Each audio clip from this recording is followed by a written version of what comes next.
Kinds of guidance. Individual assessment guidance की एक किस्म है जिसमें हम किसी भी एक इंसान के कैरेक्टरिस्टिक्स को देखते हैं कि वो क्यों इस तरह से बिहेव कर रहा है। उसको अगर किसी चीज़ की ज़रूरत है, किसी मदद की ज़रूरत है, तो वो कहाँ पे लैक करता है। मदद हासिल करने के लिए भी हमें उसको असेस करना होगा। और वो अगर हम स्कूल के कॉन्टेक्स्ट में देखें, एजुकेशनल कॉन्टेक्स्ट में देखें, तो बच्चों को अक्सर औकात काफ़ी मुश्किलात होती हैं जो कि वो बता नहीं पाते हैं। तो being a teacher, being a parent, you need to understand कि आपका बच्चा इस तरह से बिहेव क्यों कर रहा है। उस चीज़ को अंडरस्टैंड करने के लिए एक सिस्टमैटिक एक्टिविटी की जाती है जिसमें उसके पूरे कैरेक्टरिस्टिक को देखा जा सके कि ये किस तरह से किन लोगों के साथ उठता बैठता है, इसके क्या पोटेंशियलिटीज़ हैं जो नहीं वो परफॉर्म कर रहा है, ताकि हम उसको डायग्नोज कर सकें। डायग्नोज जो है वो हम तभी कर सकते हैं या तो हम उसके टेस्ट स्कोर्स देखें, या हम इंटरव्यूज़ करें, या उसको बिहेवियर को ऑब्जर्व करें, ताकि हम आइडेंटिफाई कर सकें कि ये कहाँ पे इसको मुश्किलात आ रही हैं। हम उसको असेस करते हुए किसी भी एक इंडिविजुअल को वो कोई भी एक्टिविटी कर सकते हैं। स्कूल के बच्चे भी हो सकते हैं, स्कूल, कॉलेज, यूनिवर्सिटी के एजुकेशनल सिस्टम में कोई भी बच्चे हैं जो कि पढ़ते हैं, उन स्टूडेंट्स को भी हम असेस करते हैं ताकि उनके जो हिंड्रेंसेस आ रही हैं, जो उनको अचीवमेंट हासिल करने में मुश्किलात हो रही हैं, जो भी उनके स्कूल के टास्क हैं वो परफॉर्म नहीं कर पा रहे हैं, तो उनमें उनको हेल्प चाहिए।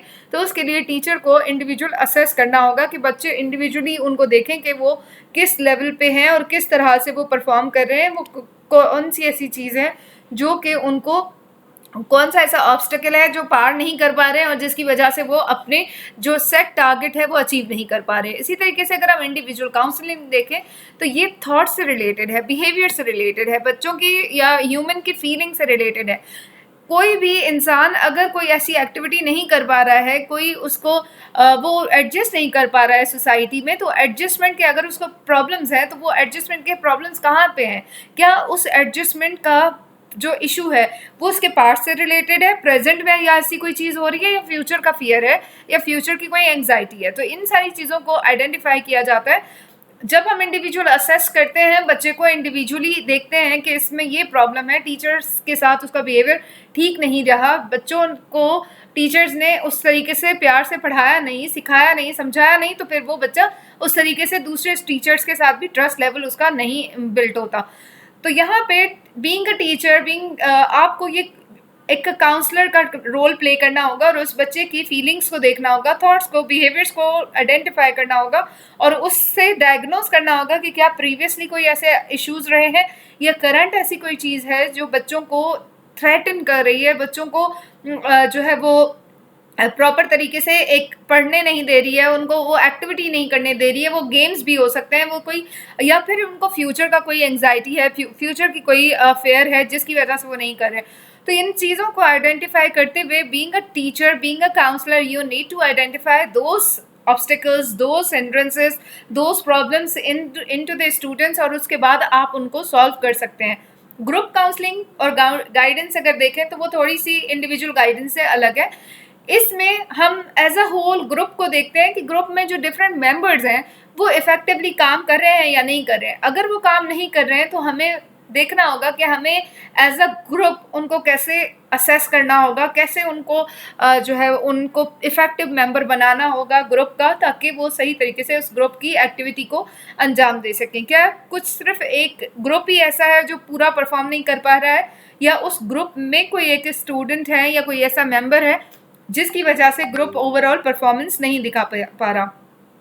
गाइडेंस ग्रुप अगर देखें तो वो इस तरह से हैं कि वो प्रिवेंटिव एजुकेशनल नेचर के होते हैं, जिसमें हम गाइडेंस प्रोवाइड करते हैं ताकि इनडायरेक्ट अटेम्प्ट करते हुए हम ऐसी स्टूडेंट्स के बिहेवियर में चेंजेस लेकर आएँ, एटीट्यूड उनका चेंज करें, ताकि वो अच्छे तरीके से परफॉर्म कर सकें, अच्छे इंटेलेक्चुअल तरीके से परफॉर्म कर सकें।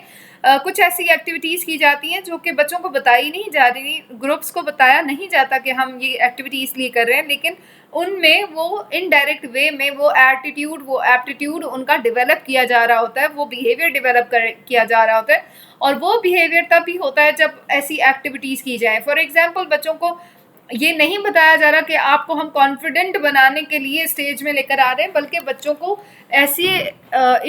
ऐसे मौके दिए जाते हैं ताकि वो बच्चे परफॉर्मेंस कर सकें। जब वो परफॉर्मेंस करते रहेंगे, कंटिन्यूस बेसिस पे उनको हाईलाइट किया जाएगा तो अल्टीमेटली वो बच्चा भी कॉन्फिडेंस उसमें बिल्टअप हो जाएगा। समटाइम्स टीचर्स को पेरेंट्स आके बताते हैं कि जी हमारा बच्चा इंडिविजुअली तो परफॉर्म कर लेता है, लेकिन ग्रुप में जब उसकी कोई ऐसी बात आती है तो ग्रुप में वो परफॉर्मेंस नहीं कर पाता, वो इंट्रोवर्ट है। तो उससे रिलेटेड टीचर्स एफर्ट्स कर सकती हैं और फिर उस बच्चे को गाइड कर सकती हैं कि आपने किस तरह से बिहेव करना है।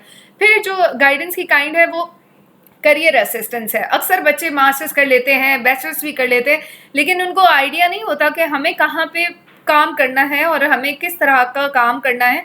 तो उसके लिए करियर असिस्टेंस बहुत ज़्यादा इसेंशियल होती है कि हम बच्चों को नॉलेज दें कि आप किस नेचर के हैं और किस तरह का काम आप कर सकते हैं।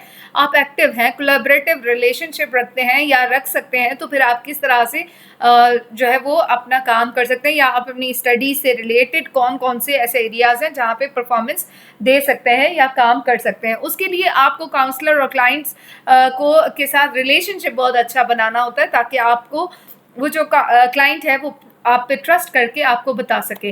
कंसल्टेशन भी एक काइंड है गाइडेंस की, जिसमें एक प्रोसेस फॉलो किया जाता है, कंटेंट होता है, कंटेंट बेस्ड होता है, गोल ओरिएंटेड होता है और पर्सन फोकस्ड किया जाता है। कंसल्टेशन एक इंडिविजुअल को दी जाती है और थ्रू आउट टाइम पीरियड उसको एक कंटेंट से के साथ साथ उसको बताया जाता है, दिखाया जाता है कि आपने किस तरह से अपने गोल को अचीव करना है। इसमें एक फोकस स्टडी की जाती है। रिसर्च अगर देखें तो बहुत ज़्यादा ज़रूरी होती है किसी भी इंसान के प्रोफेशनल या प्रोफेशन को बेहतर बनाने के लिए, उसमें उसको गाइडेंस देने के लिए, काउंसिल करने के लिए एक सिस्टमैटिक कलेक्शन होती है, जिसमें हम डिफरेंट डाटा को ऑर्गेनाइज करते हैं, इंटरप्रेट करते हैं, ऑब्जर्वेशंस देखते हैं। रिसर्च के ज़रिए से हम काफ़ी सारे ब्रॉडर लेवल पे जो प्रॉब्लम्स हैं उनको आइडेंटिफाई कर सकते हैं, और हम ये कह सकते हैं कि हमने जब ये रिसर्च कंडक्ट की फला एरिया में और वहाँ पे हमने ये प्रॉब्लम्स देखे, तो उन प्रॉब्लम्स को हम क्या सजेशन दे सकते हैं कि किस तरह से उनको फर्दर अगर कोई भी ऐसे प्रॉब्लम्स आएँ तो उनको कैसे सॉल्व किया जा सकता है। Thank you so much for watching this video.